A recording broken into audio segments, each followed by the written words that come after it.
Hey, what's going on, everyone? This is Dalton at Daltonians TF coming at you with another Transformers War for Cybertron Siege video. This one's not going to be in the order that I've been trying to go for because this is one of the only ones I got out of this wave. I will be getting the rest of the Deluxes, the Micromasters, and the Battle Masters later on.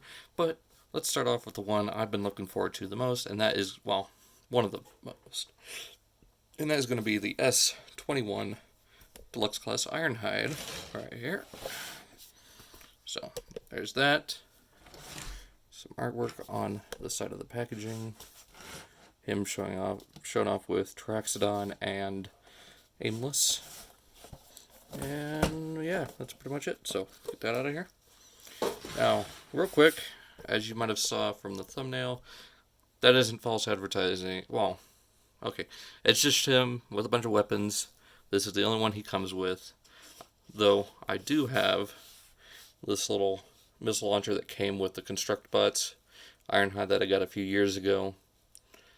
The only thing I really kept from that. And you've got the arm cannons from Sergeant Cup from Prime. So I thought those would be great. Let's fix this printer. There we go. So anyways, yeah, he comes with just this rocket launcher. I gave him the guns from Sergeant Cup from Transformers Prime, since, you know, that mold was made with Ironhide in mind, and the Constructbots Ironhide gun. Bring in the Combiner Wars Ironhide, just for comparison. So yeah, I can kind of see this being pre-Earth, Earth, or if you've got the Deluxe from 2008, you know, kind of use that one. But yeah, so there's that one. We'll bring him in again later for the comparison. But here is our War for Cybertron Ironhide. Very nice looking truck, or I guess this is a truck. Compared to a minivan, it's more of an SUV type of thing. But kind of weird here how this just goes straight down. Nothing to blend these a little bit better. Do have this large kind of window looking piece. You got the classic gold stripe on the side. Now, I've heard some people complaining about the wheels here. I mean, it doesn't bother me too much, but I might go ahead and at least hit the, the hubcaps with some silver paint.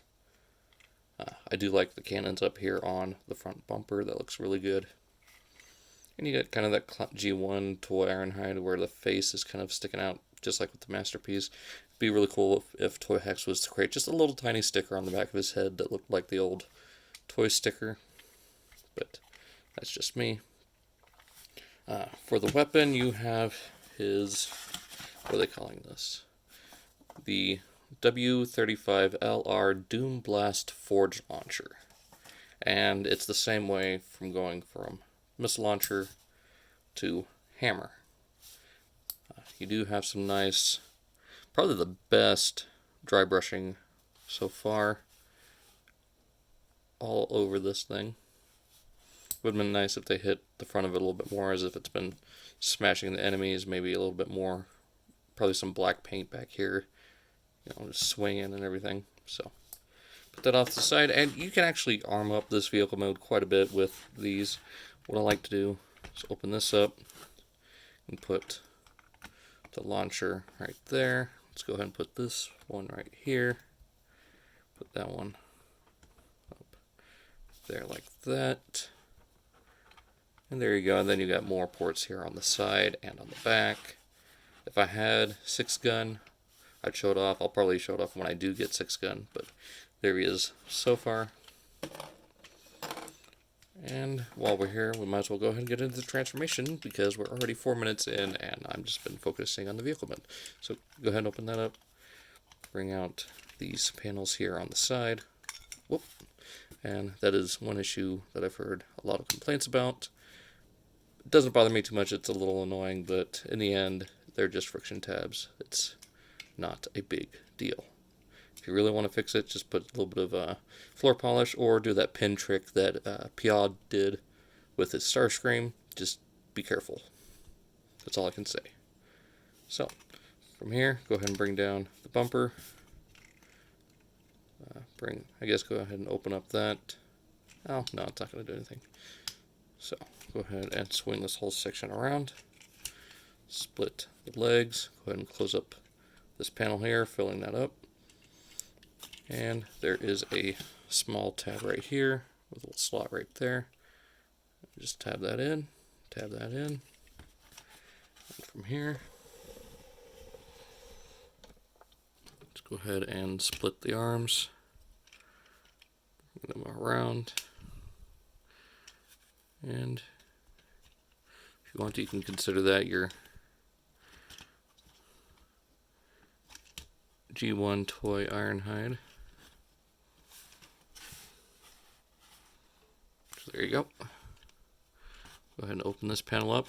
Now, I've seen a lot of pictures. People have been missing this. It is on a double hinge. You do have these little, slots right here, and this whole thing is a tab.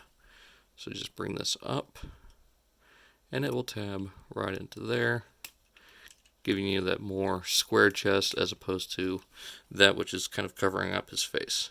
So just bring that down to there. Just like that. And there we have Ironhide. And he looks really good. I'm really impressed with this. At first, I was kind of I don't know. Oh, actually. There we go. That's better. Excuse me. But yeah, he looks a lot better than I was thinking. A lot of people were complaining. They were thinking that this was completely hollow. I mean, there we go. Yeah, there's nothing going through. There's no hollow bits going through him at all. The only bit of waffles that I've seen on this guy are all here on the back or this little spot here on the knee. Doesn't bother me at all. I mean, it's all facing this way anyways. You're not really going to see it. Other than that, everything, it's all just molded the way it should be as far as I'm concerned. As far as articulation goes, his head is on a ball joint, but you get more of a swivel out of it. Got this huge mohawk, so I guess him and Impactor, whenever he comes out, could be rocking the Spartan game. Running around Achilles like my friends D-Rock and Primal Sabbath. Shoulders, get a little bit of up and down here. Get a full range out on a hinge. All the way around on a swivel at the bicep, 90 at just a smidge over 90 at the elbow, and tight wrists, tight waist swivel, universal joints at the hips, getting full range of movement, 90 at the knee. I wish there was a joint. Well, no, you don't really need it. You just need that. Get all the way out for the ankle tilts. Wish they could pivot forward and back. That's kind of an issue with this whole line so far, as there's not enough of that.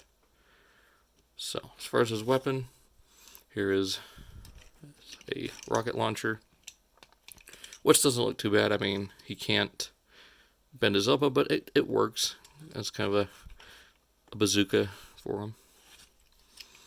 We can plug it onto his arm, though with the way these are molded, it's got that hexagonal shape to it, so not the best one to use.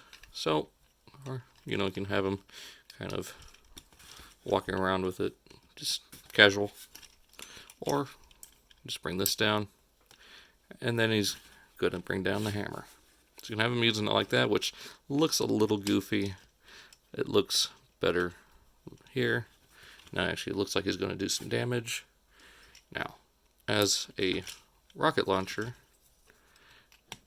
you do have the little ports here for the blast effects, which you can plug in if you can.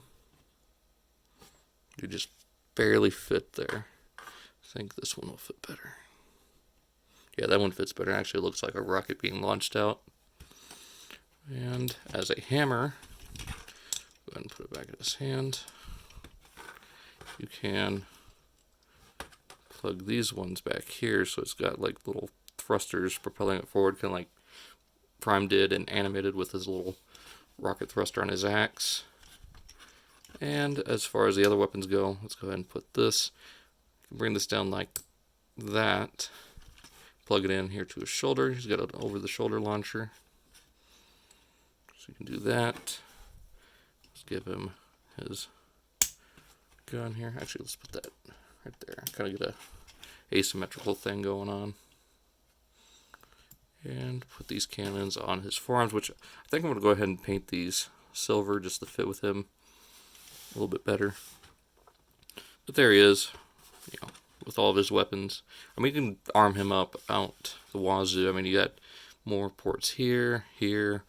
You got 2 more here on the back, 1 here, 1 on the shoulder, on the bottom of his feet, and you got room for 1 more in his hand. As far as the ports for the blast effects, you can put 1 there. He's getting shot in the chest.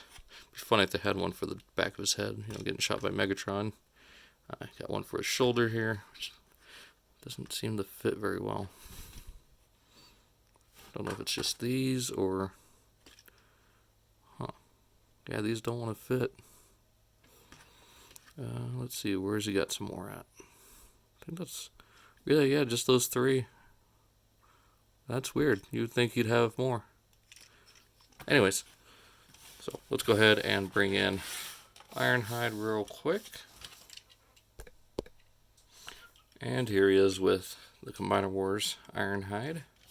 So you can see he is definitely taller than his previous counterpart, unlike most of the other Siege figures. But then again, the Combiner Wars were pretty short for deluxes as well for their time. So I'm very happy to be paying $20 for this over $16.99 for this. So very happy with that. Bringing in some of his other Siege buddies. You got Hound here, who is quite the short stuff. And here is Sideswipe. So this is the main thing I'm really liking so far about Siege, is even within the same size class, you are getting a difference in scale. And that is just blowing my mind right now. I don't know why. It just works really well. I mean, before, a lot of the deluxes were about the same size as each other, with very minor differences between. Bringing in the Voyager Prime. He's still shorter than Prime, so that's a win there. So let's bring this back down. There we go. So, I mean, with that said, I mean, I really do enjoy this figure. I'm looking forward to getting Ratchet, seeing what accessories he comes with, if he comes with the same thing, or something like a health beam. I don't know. I just know I'm very happy with this Ironhide, more so than I thought I would be. He is quite the fun deluxe, and this is really all the wear and tear you get on him. You'd think you'd get more in the front, other than just around the tips here. But that's it. I mean, he's great. He does everything he needs to. He looks good on the shelf. He's going to look good with the rest of your classics figures. Definitely better than the last, you know, kind of van SUV style Ironhide. The Combiner Wars was fine. I mean, it was limited to the type of mold that they were using. So, I mean, that's the fault of using a mold for a character that doesn't belong with that design. And from what I can tell, nothing from this is shared with Cup. So there's that as a big bonus. So, hope you guys enjoyed. Be sure to check out all the links down in the description. Check out the rest of my Siege playlist for all the other figures that I've reviewed. There's going to be more coming, especially this week. A certain big purple dinosaur is on its way. That being said, hope you guys enjoyed. Be sure to check out the links down in the description for Instagram, Facebook, and Twitter. Be sure to check out Bricks on the Dollar for Cybercast just for the next couple of weeks at the time of this recording. And then it's going over to Primal Sabbath. Be sure to check out that YouTube channel later on for more Stasis Lock. Also, be sure to check out Off the Runner and Cybercast on G1 Hexatron's channel every other Saturday at 6 p.m. Central Standard Time. Hope you guys enjoyed, and I'll see you all next time.